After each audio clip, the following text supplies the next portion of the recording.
Good morning dear students. कैसे हैं आप सभी? उम्मीद करते हैं आप सभी एकदम अच्छे होंगे, पूरी तन मन धन से अच्छे से पढ़ाई कर रहे होंगे लोग और अपनी सेहत का भी ध्यान रख रहे होंगे लोग। जितनी भी चीजें होंगी बहुत ईमानदारी से हो रही होंगी, कोई बेईमानी नहीं हो रही होगी उन सब में। तो अब चलते हैं हम अपनी आज की लेक्चर में। जो प्रीवियस जितने भी लेक्चर्स पढ़े उन सबकी अच्छे से रिवीजन कर रहे हैं ना आप सभी? हाँ, अच्छे से कर रही है रिवीजन उन सबका। और आज के लेक्चर में हम लोग क्या देखना, पिछले लेक्चर में हम लोग देखे थे कि प्रॉपर्टीज ऑफ चार्ज, चार्ज की प्रॉपर्टी कितनी होती है, यही सब हम लोग देखे थे। आज हम लोग देखेंगे कि कूलम्ब लॉ, कूलम्ब्स लॉ क्या होता है, कूलम्ब साहब क्या कह गए हैं वो कूलम्ब्स लॉ देखेंगे। और अगर वक्त रहा तो उस पर कुछ न्यूमेरिकल्स भी करेंगे। चलिए, तो अब कूलम्ब्स लॉ को अच्छे से देखते हैं। देखिए, बेसिकली कूलम्ब साहब जब एक्सपेरिमेंट कर रहे थे तो ये कूलम्ब्स लॉ क्या है, एक एक्सपेरिमेंट के दौरान निकला हुआ रिजल्ट है। तो कूलम्ब साहब कह गए हैं, वो एक्सपेरिमेंट जब किए तो उन्होंने देखा कि जो दो चार्ज है उसको आपस में जब कुछ दूर पे लेकर रखे तो उनके बीच जो फोर्स लग रहा था वो दोनों के प्रोडक्ट के डायरेक्टली प्रोपोर्शनल था और उन दोनों के बीच का जो डिस्टेंस था उसके स्क्वायर के इनवर्सली प्रोपोर्शनल था। क्लियर है? मतलब अगर दो प्रोडक्ट दो बॉडी है, अगर दो कूलम्ब चार्ज है दोनों पे और वो चार कूलम्ब कर दें हम तो दोनों के बीच फोर्स भी बढ़ जाएगा। लेकिन दोनों के जो बीच की डिस्टेंस को अगर बढ़ाते जाए तो फोर्स क्या होता चला जाएगा, कम होता चला जाएगा। तो इसी चीज को स्टेटमेंट में उन्होंने दिया कि द फोर्स ऑफ इंटरेक्शन, ठीक है, the force of interaction between two charge bodies is directly proportional to the product of the charges, product of the magnitude of the charges and inversely proportional to the square of the distance between them। ये statement है coulomb law का और ये valid है सिर्फ किसके लिए, point charge के लिए। ये हमेशा पिछली वीडियो में हम बताए थे किसके लिए वैलिड है, पॉइंट चार्जेस के लिए वैलिड है। ठीक है,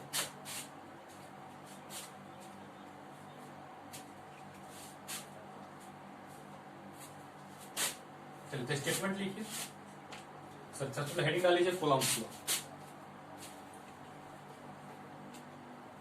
क्या है हेडिंग? 5वां लेक्चर है।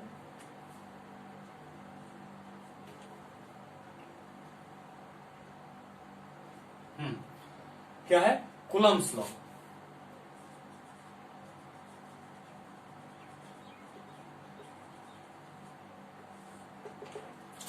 Coulomb's law. अब क्या है भाई कूलम्ब्स लॉ? तो देखिए, और यहां पे एक चीज क्या है, वैलिड। किसके लिए वैलिड है ये? Only for point charges.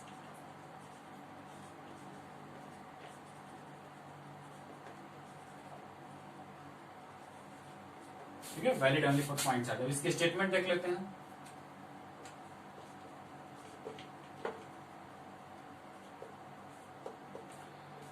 The force of interaction, क्योंकि वो इंटरेक्शन अट्रैक्टिव भी हो सकता है, रिपल्सिव भी हो सकता है। तो the force of interaction, the force of interaction between force of interaction between two point charges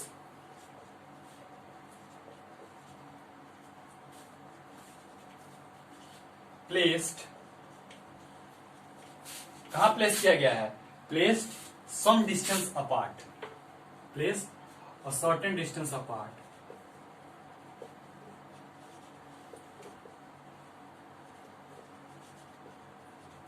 the force of interaction between 2 point charges placed a certain distance apart is directly proportional to the, इसके proportional होता है, product of the magnitude of the charges, directly proportional to the product of the magnitude of the charges and inversely proportional किसके होता है, and inversely proportional to the square, inversely proportional to the square of the distance between them।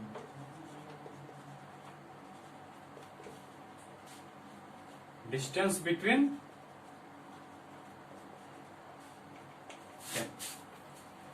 Clear है?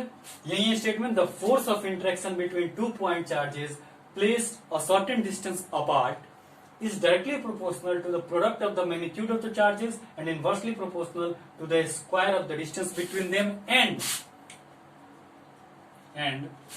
x जो force होगा कहाँ act करेगा and x along the line joining the point charges. ठीक है? हिंदी भाषा में क्या कहेंगे इसको कि जो फोर्स ऑफ इंटरेक्शन है दो चार्जेस के बीच, वो क्या होता है, वो फोर्स जो होता है वो दोनों के मैग्नीट्यूड के प्रोडक्ट के डायरेक्टली प्रोपोर्शनल होता है और उन दोनों के बीच का जो दूरी है उसके स्क्वायर के इनवर्सली प्रोपोर्शनल होता है। मतलब अगर दोनों पे 2 कॉलम 4 कॉलम 6 कॉलम 8 कॉलम इस तरह मैग्नीट्यूड बढ़ाते हैं तो फोर्स भी बढ़ता है, लेकिन दोनों चार्जेस के बीच की दूरी बढ़ाते हैं तो फोर्स घटता है, इनवर्सली प्रोपोर्शनल होता है। और जो फोर्स होता है दोनों के बीच वो उन दोनों को ज्वाइन करने वाली लाइन के साथ ही लगता है, मतलब लाइन के अकॉर्डिंग। जैसे ये लाइन, ये फोर्स है, दो बॉडी है, इन दोनों के बीच फोर्स लग रहा है, अट्रैक्टिव होगा या रिपल्सिव होगा, इसी के अलॉन्ग लगेगा, इसी लाइन के अलॉन्ग। ठीक है, या तो अट्रैक्टिव होगा या रिपल्सिव होगा। तो and x along the line joining the point charges. ठीक है, नोट कर लीजिए इस चीज को।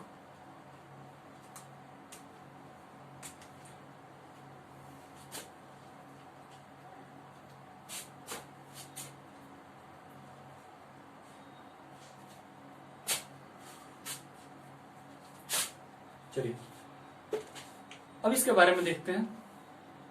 मान लेते हैं कि 2 पॉइंट चार्जेस हैं Q1 and Q2।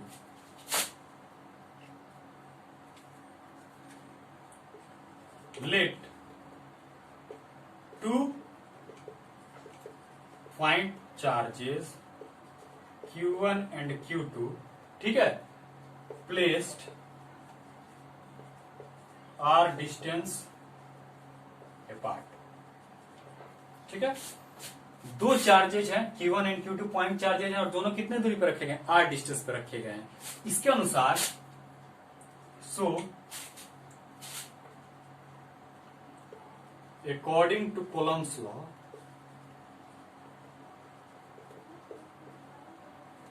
We have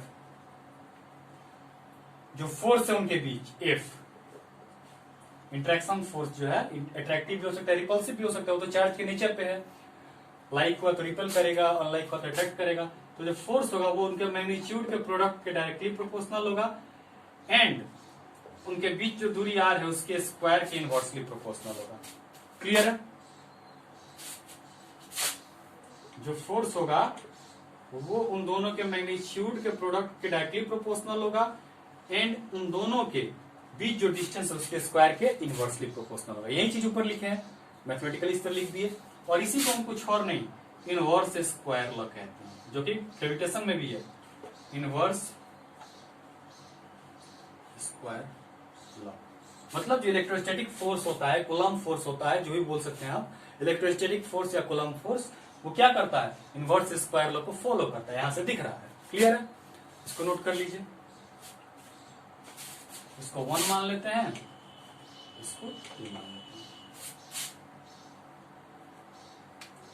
ऊपर का मिटा रहे हैं।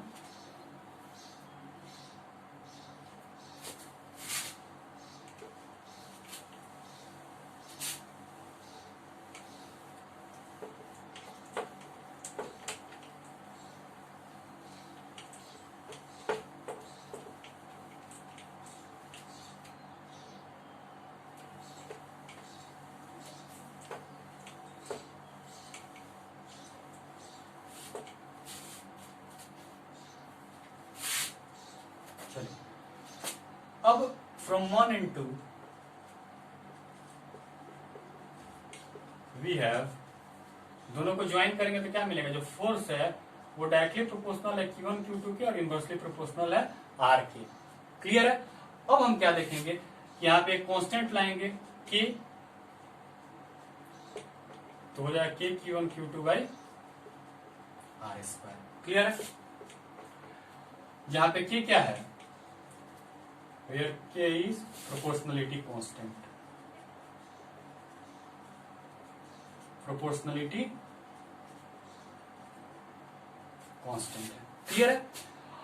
अब जब एक्सपेरिमेंट वो किए तो वहां से जो के की वैल्यू आई वो एसआई यूनिट में क्या निकल के आई, तो in SI K is equal to 1/4 epsilon naught, ये के की वैल्यू निकल के आई।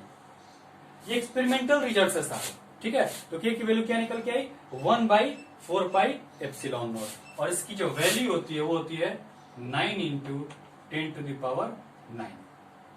क्लियर है।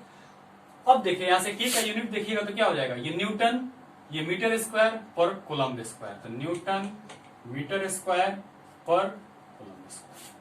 क्लियर, ये इसकी वैल्यू हो गई। तो जो फाइनली हमारा कूलम्ब्स लॉ का एक्सप्रेशन आया वो क्या आया, वो आया तो F = 1/4 एप्सिलॉन नॉट, इसको एप्सिलॉन नॉट पढ़ते हैं, ठीक है, आगे बताएंगे। ई लिख के इस पे 0 नॉट होता है, epsilon not in Q1 Q2 by R²। ठीक है, ये जो हुआ हमारा कूलम्ब फोर्स का एक्सप्रेशन निकल करके आ गया, F = Q1 Q2 by R² × 1/4 epsilon not. Clear है, कोई दिक्कत परेशानी कुछ भी नहीं। चलिए अब यहां देखिए कुछ नया, इसी को कूलम्ब फोर्स का हम रिजल्ट कहते हैं, ठीक है। अब ध्यान दीजिए, यहाँ पे आप इन चीजों को तो जानते हैं, यहाँ पे कुछ नया है 4 एप्सिलॉन नॉट। 4 हो सकता है वो जो अपना कैलकुलेशन कर रहे होंगे तो उसमें कुछ वैल्यूज को फिक्स रह रही होंगे, उसको पाई से वो डिनोट की, एक्सपेरिमेंटल ये डेटा है, ये 4 आ गया ताकि चीजें रेशनल आए, ठीक है। तो उसके लिए यहाँ 4 है। अब ये एप्सिलॉन नॉट की ओर डाले हैं, एप्सिलॉन नॉट क्यों आया है, तो एप्सिलॉन नॉट को हम कहते हैं परमिटिविटी ऑफ फ्री स्पेस या परमिटिविटी ऑफ एयर भी उसको कहते हैं, ठीक है। फ्री स्पेस को एयर, वैक्यूम कुछ भी कह लीजिए, तो इसको परमिटिविटी कहते हैं, permittivity of free space epsilon not है, ठीक है। तो वेयर, इसको नीचे मेंशन कर लीजिए, वेयर एप्सिलॉन नॉट क्या है, परमिटिविटी है, परमिटिविटी ऑफ एयर कह लीजिए, वैक्यूम कह लीजिए या फ्री स्पेस कह लीजिए। Permittivity of free space, air या वैक्यूम कुछ भी कह सकते हैं, ये क्या है, परमिटिविटी है, ठीक है। और इसका जो वैल्यू होता है ना, हर मीडियम का अपना होता है, क्या होता है, different value for different medium,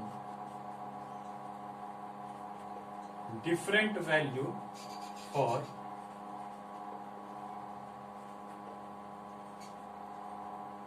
different medium. Epsilon not जो होता है ना, उसकी जो वैल्यू होती है वो हर मीडियम टू मीडियम बदलती है।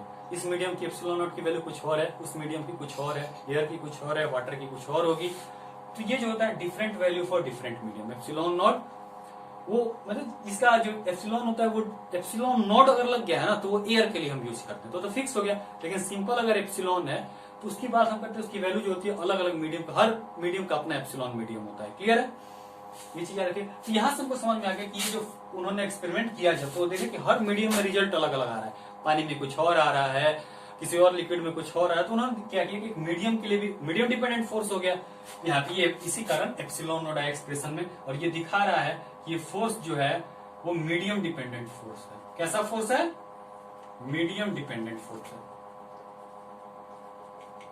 मतलब एयर में वो फोर्स अगर 5 न्यूटन का है तो वाटर में जाएगा तो हो सकता है 4 न्यूटन का हो जाए या 6, जो भी जैसा होगा वो अलग हो जाएगा, ठीक है। मतलब मीडियम डिपेंडेंट फोर्स है। तो coulomb force is medium dependent force because it involves epsilon which is different for different medium. Okay, अब इसकी इस्तेमाल, इसका क्या मीनिंग होता है, ठीक है, उसको समझते हैं, इसको नोट कर लीजिए।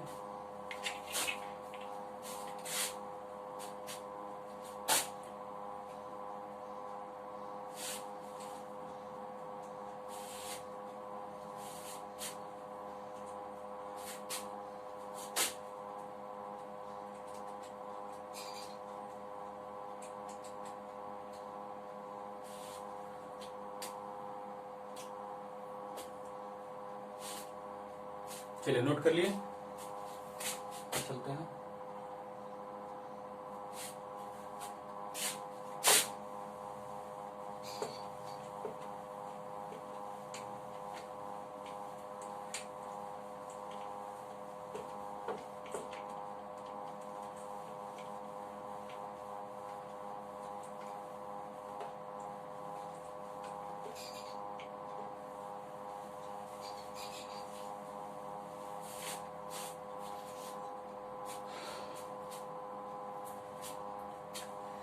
अब देखते हैं ये जो परमिटिविटी होता है वो उसका मीनिंग एक्चुअल में क्या होता है। तो हम सिंपल भाषा में कहते हैं कि जो परमिटिविटी होता है ना, ये डिनोट करता है, क्या डिनोट करता है? तो permittivity denotes the response of medium to the force acting between the point charges.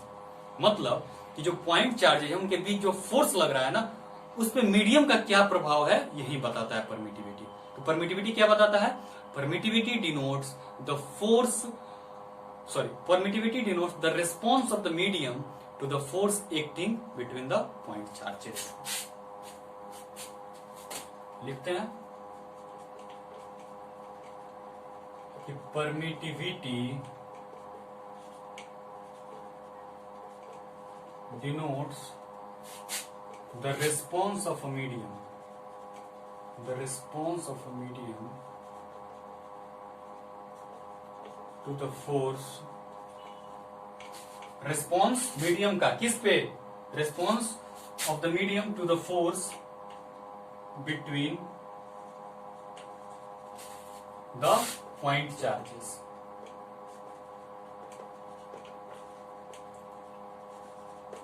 Permittivity denotes the response of a medium to the force between the point charges placed in that medium.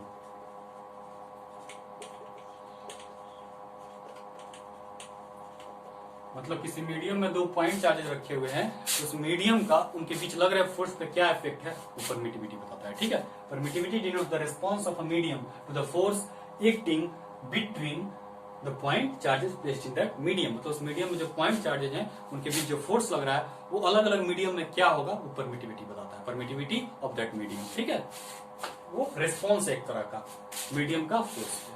Clear? Note कर लीजिए इसे।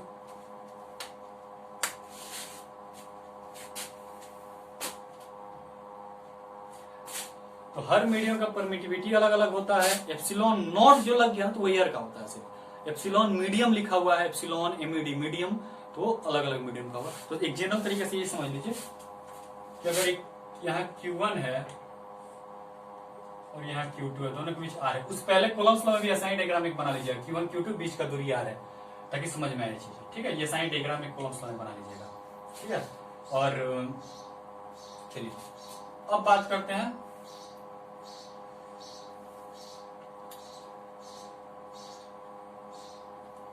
इसका एक general formula लिखते हैं। अगर ये medium है बीच में कोई,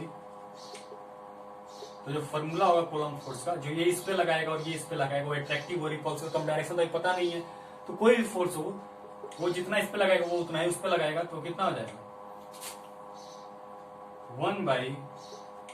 1/4 एप्सिलॉन मीडियम हो जाएगा। यहाँ पे क्या लिखेंगे?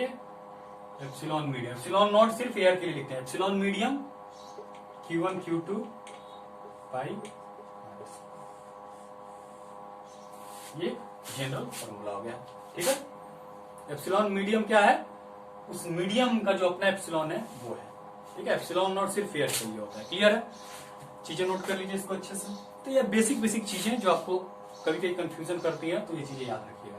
हाँ, अब देखिए यहां से एक चीज समझ में आया, एप्सिलॉन मीडियम जो है ना, ये एप्सिलॉन नॉट है, इसकी जो डायमेंशन है ये बहुत जगहों पे पूछा जाता है कि इसकी डायमेंशन क्या होगी। तो यहां से देखिए, यहां से निकाल लीजिए, ये क्वेश्चन भी हो जाएगा आपका। एप्सिलॉन का जो यूनिट होगा वो कैसा होगा? एप्सिलॉन मीडियम का, इसको इधर ला देते, यहाँ देखिए कूलम्ब स्क्वायर पर न्यूटन मीटर स्क्वायर, तो इसका जो यूनिट होगा कूलम्ब स्क्वायर पर न्यूटन मीटर स्क्वायर। अब कूलम्ब स्क्वायर का क्या होता है? कूलम्ब का A इंटू टी लिख सकते हैं, Q equal to I into T होता है, तो I का A और T का T ही लिखते हैं, तो A square T square. Newton का MLT -2 होता है इंटू L स्क्वायर। ठीक है, अब देखिए M, इसका ओवरऑल क्या आएगा? अगर हम एप्सिलॉन का डायमेंशन निकाले तो ये आ जाता है, M ऊपर जाएगा तो M-1, L एक यहाँ एक यहाँ, तो L³ ऊपर L-3, T ऊपर जाएगा तो T4 और A स्क्वायर। क्लियर है? मतलब M-1, L-3, T4 A square. ठीक है, ये होता है, ये अक्सर पूछे आते हैं कॉम्पिटिटिव एग्जाम में, तो ये याद रखिएगा। क्लियर है? और जो एयर का होता है ना एप्सिलॉन नॉट, उसकी वैल्यू आप याद रखिए। एप्सिलॉन नॉट की वैल्यू कितनी होती है? 8.85 इंटू 10⁻⁻12 क्या यूनिट वही हो जाएगा ना, कूलम स्क्वायर पर न्यूटन मीटर स्क्वायर। क्लियर है?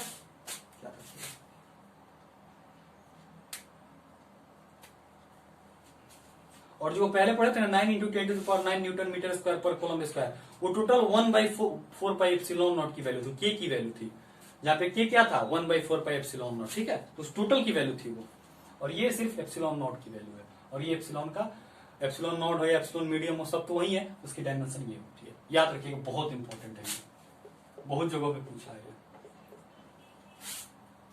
m-1 l-3 t4 a², ठीक है।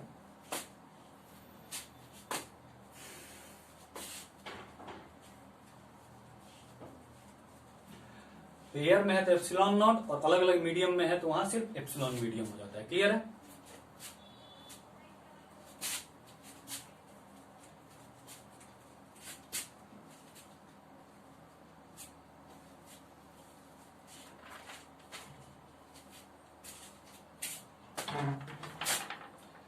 अब देखिए, अब हम देख रहे हैं कि तो यहां पे क्या था, ऐसे हम लिखे थे, वो क्या था, एप्सिलॉन नॉट था, एप्सिलॉन नॉट पढ़ते हैं इसको, इस तरह एप्सिलॉन पढ़ते हैं, ठीक है। चलिए आगे चीज आपको बताते हैं।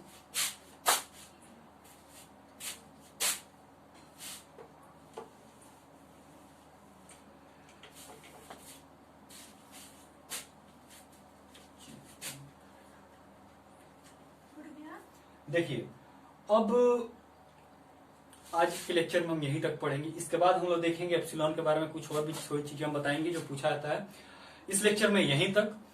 और तब तक के लिए अच्छे से पढ़ाई करिए पूरी तन मन धन से, ठीक है, और ईमानदारी से पढ़ाई करिए, जो हमेशा बोलते हैं हम, खुद से बेईमानी नहीं करिए। सपनों को पाना है तो खुद से ईमानदार रहना पड़ेगा, ठीक है। हौसलों को मजबूत रखिए और अकेले मेहनत करिए, रूम में अच्छे से रह के खूब अच्छे से मेहनत करिए। संगत अच्छी रखिए अपनी, ग्रुप स्टडी पे थोड़ा कम ध्यान दीजिए, ठीक है, क्योंकि ग्रुप स्टडी में इस उम्र में ग्रुप स्टडी कम होती है और बाकी चीजें बहुत होती है, ठीक है। तो पढ़ाई अकेले करने की आदत डालिए, और साथ साथ हमेशा कहते हैं कि खुद को मेंटली अप रखिए, कभी डिमोरलाइज मत होइए। पढ़ाई की जहां जगह हो वहां पढ़ते टाइम जब थोड़ा फ्रेश होकर गए बैठे पढ़ने, कुछ स्मेल सुगंधित लगा दीजिए, अगरबत्ती है जला दीजिए उससे, और पढ़ाई में फोकस बढ़ेगा। जब खुशबू अच्छी आती है ना तो मेंटली जो फोकस होती है वो अच्छी होती है। साथ साथ देखिए, पढ़ने हमेशा एक जगह बैठनी चाहिए, रोज एक जगह बैठिए, फोकस बढ़ेगा। और फिर जहां पढ़ने बैठ रहे वो चीजें वेल ऑर्गेनाइज होनी चाहिए, वहां जगह जो है ऐसा बिखरा होकर नहीं रखिए, उस तरह से एकदम सिस्टमेटिक रखिए, उससे प्रभाव मेंटल स्थिति पर पड़ता है, उससे फोकस बढ़ती है। तीसरी बात, जब पढ़ने बैठिए तो कुछ मीठा खा करके बैठिए, उससे भी क्या होता है ना, फोकस बढ़ता है। तो ये सब छोटी छोटी बातें हैं, लेकिन कहीं ना कहीं आपकी पढ़ाई कितने घंटे होने वाले इसको बहुत प्रभावित करती हैं। और साथ साथ आपकी जो पढ़ने की स्टाइल है, कुछ लोग बेड पे बैठ के पढ़ते हैं, कुछ लोग चेयर ला के पढ़ते हैं, तो बेसिकली थोड़ा सा वो है, छोटा वाला टेबल भी आजकल आता है, बेड पे बैठ रहे हैं तो छोटा वाला टेबल रखिए, उस पर पढ़िए। और अगर चेयर कुर्सी है तो फिर तो चेयर और टेबल है तो उस पर तो फिर कोई दिक्कत ही नहीं, अच्छे से पढ़िए उस पर, और थोड़ा थोड़ा करके रोज पढ़िए ईमानदारी से, ठीक है। ये नहीं कि आज पढ़े कल छोड़ दिए, नहीं, ऐसे नहीं। एक रूटीन बनाइए, सुबह 2 घंटे, शाम को 2 घंटे, बीच में 1 घंटे, 5 घंटे का रूटीन बना करके पढ़िए, 2 घंटे 6 घंटे का पढ़िए, लेकिन रोज पढ़िए। 6 घंटे रोज पढ़ना 1 साल तक, समझ रहे हैं, आईएएस बन जाइएगा, हो ही नहीं पाएगा, ठीक है। तो बुरी आदतों से दूर रहिए, माँ बाप के साथ रहिए, उनसे जुड़े रहिए, अच्छी बातें देखिए, अच्छी संगत में रहिए, ठीक है, अच्छा विकास होगा आपका। भगवान का पूजा पाठ भी थोड़ा ध्यान रखिए। इस बीच क्या होगा ना कि वो आपको ऊर्जा देगा, पॉजिटिव ऊर्जा जिसे कहते हैं, निगेटिव वाइब्स नहीं आने देगा आपके अंदर, मेंटली अप रखेगा आपको, ठीक है। और बाकी सारी चीजें तो होती ही रहेंगी, बस अच्छे से एंजॉय करिए, एंजॉय के साथ साथ पढ़िए। फिर और भी जो चीजें होंगी बताने योग्य हम अगले लेक्चर से बताएंगे। तब तक के लिए all the best, thank you. अच्छे से पढ़ाई लिखाई करते रहिएगा।